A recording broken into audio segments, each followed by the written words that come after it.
Warrant out for his arrest. White was originally arrested last year in connection to the murder of 16-year-old David Sankey in Champaign. WCIA 3's Jamie Mays is live in our newsroom tonight. Jamie, the victim's family here has to be upset about this.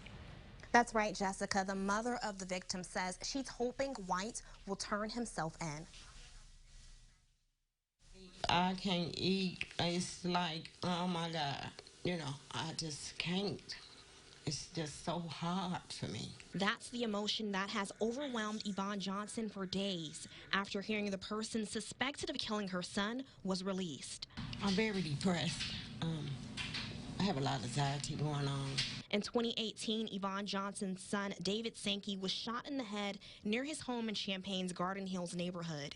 Darian White, who was 19, and Jaquavion Faust, who was 22 years old, were both arrested in connection with that murder. But the Champaign County Jail says Darian White is no longer in custody. I'm scared for my own safety.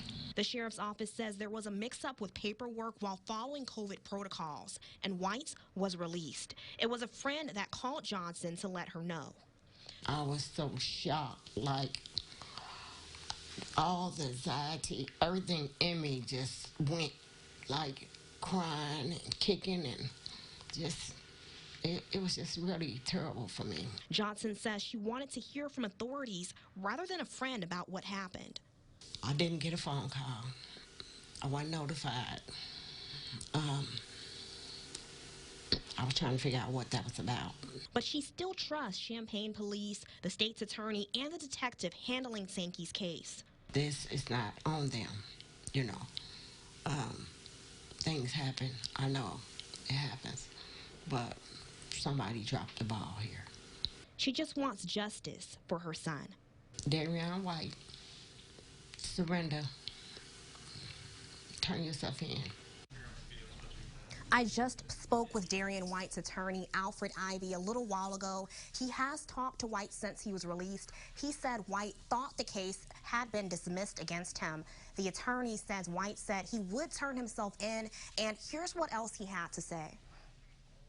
I offer him the same thing that I offer all of my clients. Hey, if you don't feel safe, come with me and I'll walk you in. That's the offer that I made. That's the offer that I always make. Ivy said he hasn't heard from White since that conversation. I called the jail this evening. They told me White was not in custody. Live in the newsroom, Jamie Mays, WCIA 3, your local news leader. All right, Jamie.